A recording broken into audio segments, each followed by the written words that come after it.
America ने लौटाया भारत का खजाना, वापस लाई जाएंगी 297 नायाब चीजें। पीएम मोदी ने जताया आभार। प्रधानमंत्री नरेंद्र मोदी के अमेरिका दौरे पर एक बड़ी कामयाबी हाथ लगी है। अमेरिका में भारतीय संस्कृति से जुड़ी 297 ऐसी नायाब वस्तुएं लौटा दी हैं, जो कि तस्करी के जरिए देश से बाहर चली गई।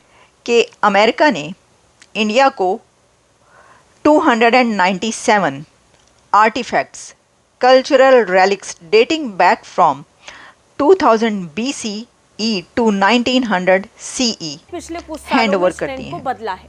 अगर हम आपको कुल संख्या बताएंगे तो ये 500 से ज्यादा है। पिछले कुछ समय में, पिछले कुछ सालों का जिक्र करें तो तकरीबन 500 से ज्यादा ऐसी बेशकीमती चीजें हैं जो अमेरिका ने लौटा। अमेरिका ने तकरीबन 300 एंटीक, जो जिसे आप कह लें कि जो आर्टिक्राफ्ट्स होते हैं, जो कि जिन्हें आप कह लें कि जो कि इंडिया के कल्चर से एम्बेडेड चीज़ें थी, ठीक है जी, जिनका ताल्लुक 4000 साल पुराना था।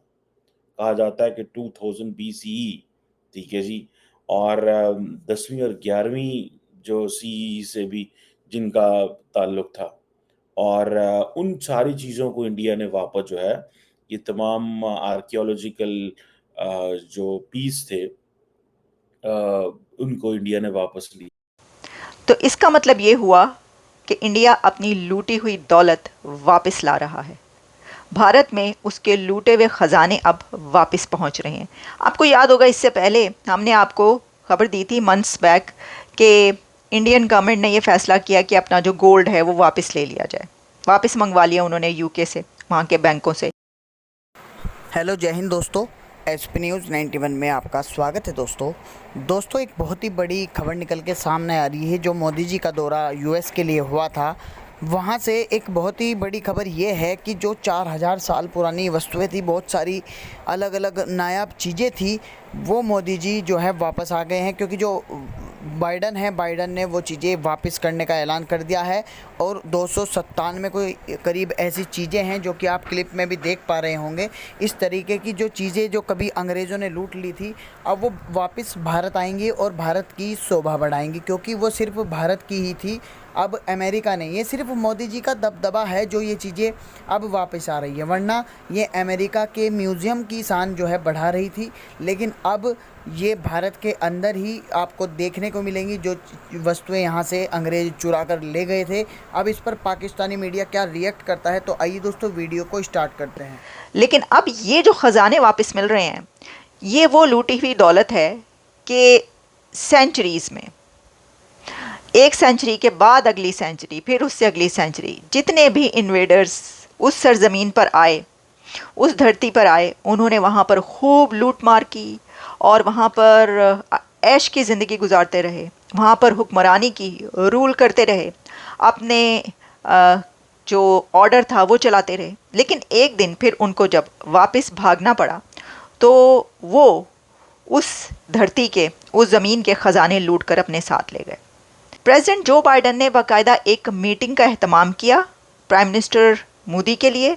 वहाँ पर उन्होंने 297 आर्टिफैक्ट्स उनको हैंड ओवर किए।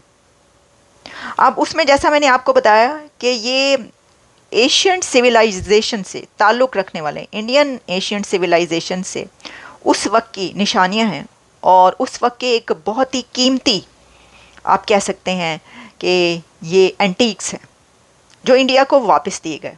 अच्छा, आप सोच रहे होंगे कि ये अचानक फैसला कैसे कर लिया गया। तो ये अचानक फैसला नहीं है, बल्कि ये एक एग्रीमेंट हुआ मोदी गवर्नमेंट और अमेरिकन गवर्नमेंट के बीच। एक एग्रीमेंट हुआ जिसमें ये फ़ैसला किया गया कि भारत के वो एंटीक्स या आर्टिफैक्ट्स जो कि अमेरिका में मौजूद हैं, तो नाम इसके अंदर आ रहा है सुभाष कपूर, एक मिस्टर सुभाष कपूर, जिनको कि 10 साल की जेल हुई। उन्होंने बहुत सारा वहाँ का एंटीक अमेरिका में स्मगल किया। वो उसको वहाँ से लेकर आए, लूट के उन्होंने भी लूट ही मचाई।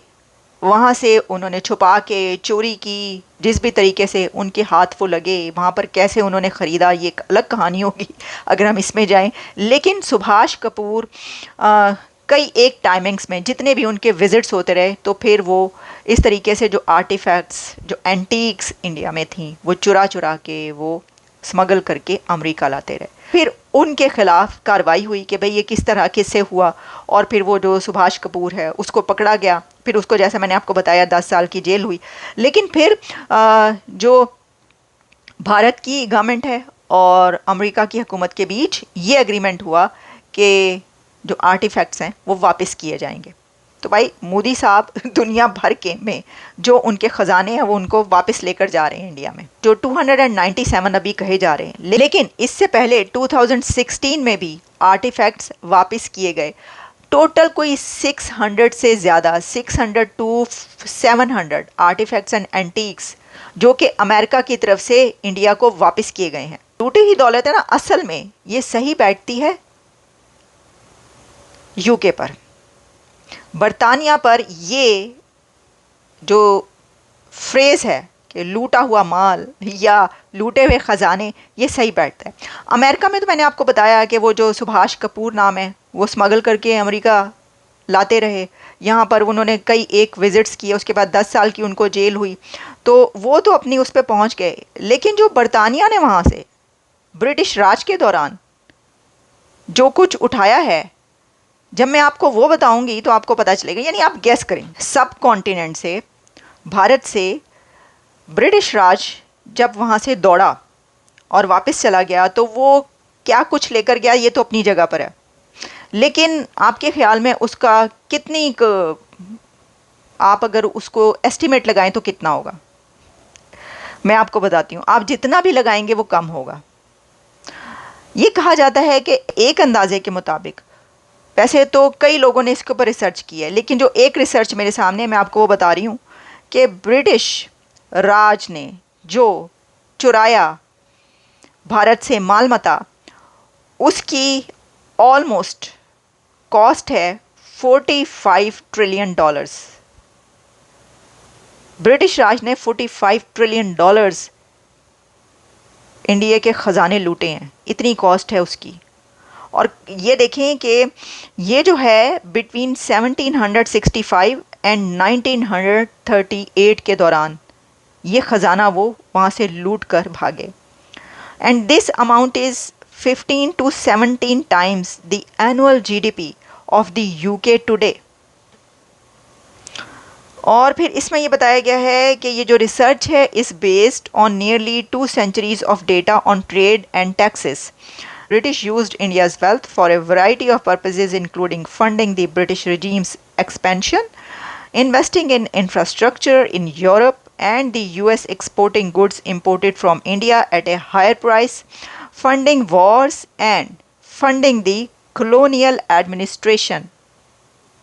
आपने देखा कि कहाँ कहाँ उन्होंने ये $45 ट्रिलियन स्पेंड किए हैं, उसमें क्या क्या हुआ है। तो जो आप इंफ्रास्ट्रक्चर देखते हैं वो आपको उस लूटी हुई दौलत से, वो भी इंडिया के पैसे से बना है। ब्रिटिश रजीम्स एक्सपेंशन जो हुआ है वो भी उस भारत के लूटे हुए पैसे से हुआ। और funding that Narendra Modi wants to leave a legacy, कि वो एक लेगेसी छोड़ना चाहते हैं। वो किस तरह की लेगेसी छोड़ना चाहते हैं, वो क्या लेगेसी छोड़ना चाहते हैं, वो क्या करना चाहते हैं, ठीक है, वो इस तरह की लेगेसी छोड़ना चाहते हैं। वो जो इंडिया एज ए सिविलाइजेशनल जिसे वो कहते हैं ना कि इंडिया एज ए सिविलाइजेशन, ठीक है, वो कहते हैं कि जी हमें 1947 से ना देखा जाए। This is what basically Narendra Modi is talking all about. Do not look us from एक सिविलाइजेशनल लेंस से तो देखें, हमें 1947 से ना देखें, हम तो बहुत पहले हैं, हमारा तो इस्तेहसाल हुआ है। अच्छा, ये देयर इज वो जिसे कहते हैं ना कि there is consensus within India.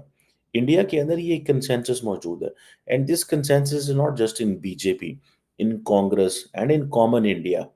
एक कॉमन इंडियन के अंदर भी ये कंसेंसस मौजूद है। और मजे की बात है, ये सारा कुछ इंडिया ने क्वाड समिट की साइडलाइंस पे किया है, ठीक है ना जी। और बाइडेन साहब के घर में ये सारा कुछ हुआ, बाइडेन साहब के घर में ये सारा कुछ हुआ है और क्वाड समिट के साथ किया है।